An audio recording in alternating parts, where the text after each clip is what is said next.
Hello all and welcome to Horologique. Today we're going to be seeing the second part of the review of the little Exciton watch. And if you watched the first part, right here, that one talked a lot about the dimensions and how this watch was constructed. So you might want to check that if you want to see the basic stuff about this watch. But in this video I decided that I'm going to share a bit more my impressions of this watch after about 2 weeks of usage.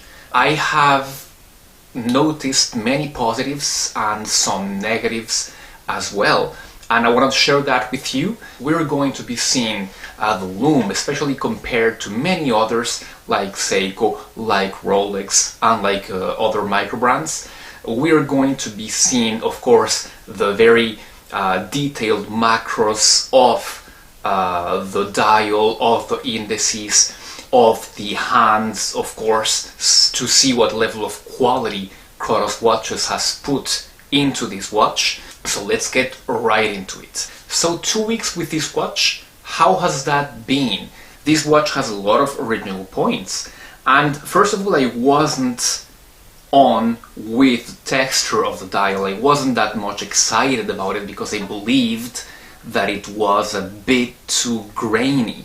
But when it hits light properly, it looks very good, I believe. It looks very authentic. The things that I'm still not really keen on the design of this watch are that counterweight. Well, that counterweight, that ring, it brings some originality to the table, but I would have still preferred a lume counterbalance. On the second part, I would have preferred those 6, 9 and 12 numerals to be a bit smaller. I think that would have made things a bit better, a little bit more balanced on the dial. What else? The lume. Although the lume on the hands is exceptionally good, you have seen in the first part of the review, you have seen how it lasts and lasts so much. I would have liked it to be as good on those numerals and the indices, but that was not possible because of the application of lume on that very grainy dial.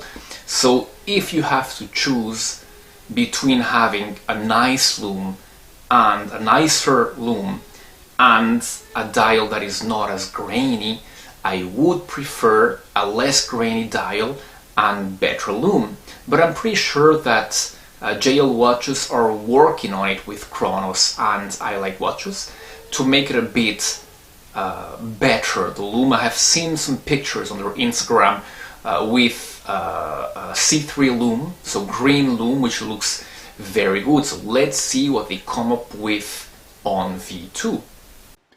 So on the lume department, what I'm going to do is I'm going to compare it to the best China has to offer with the Saint Martin Water Ghost, the best Switzerland has to offer with the Rolex, and the best Japan has to offer lume-wise with the Seiko. So I'm going to charge them equally with my studio lights, no favoritism here.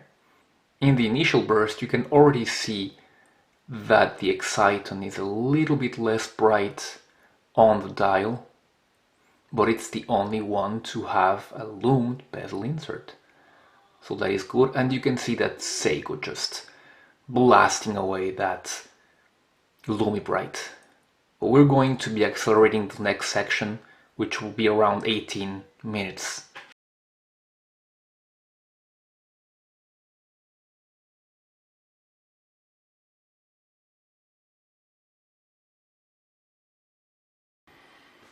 Well, this looks pretty even on the other watches, with the Seiko being a bit of a winner to the far right. The Exciton, well, the dial has pretty much completely disappeared. To the naked eye it's still a bit visible, you might not catch that on the camera, but those hands are still hanging in there. Another thing that I'm not so keen on is the back of this watch.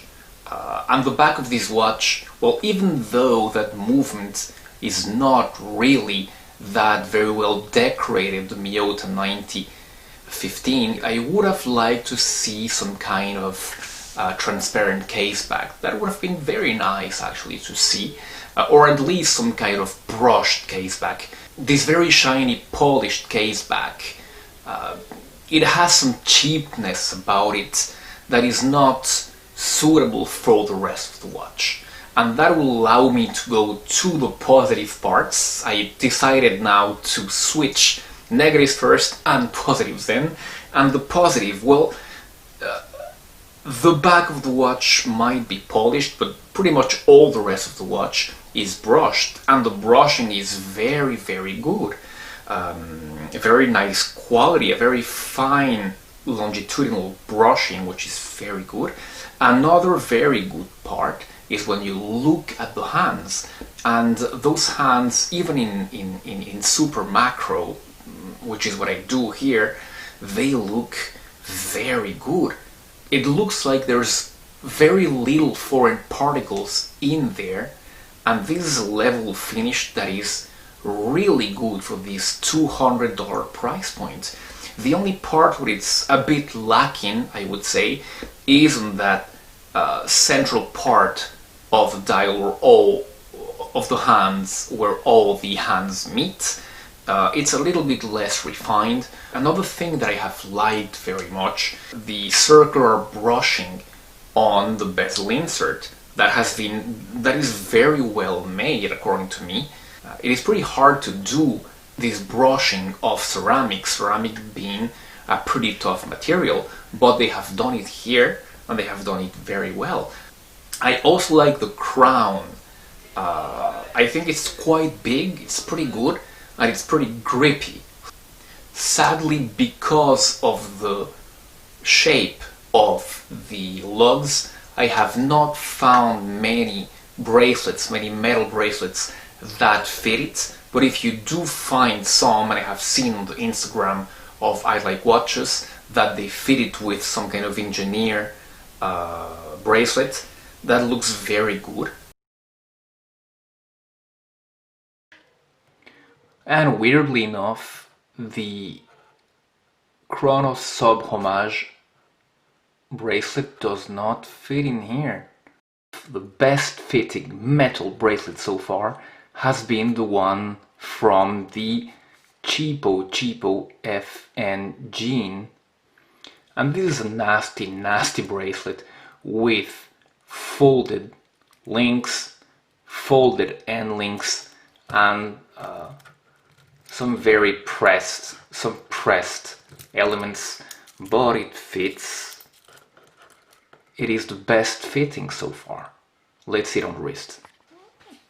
Well, it's not so bad, but it's very much jangly. Let me remind you that the whole watch costs 13 euros, I believe, so less than you pay for an actual bracelet. So what else can you expect? But it is fun to notice that in any case, it is the best fitting so far. And how about vintage leather? Well, yeah, why not, but I'm still not totally convinced.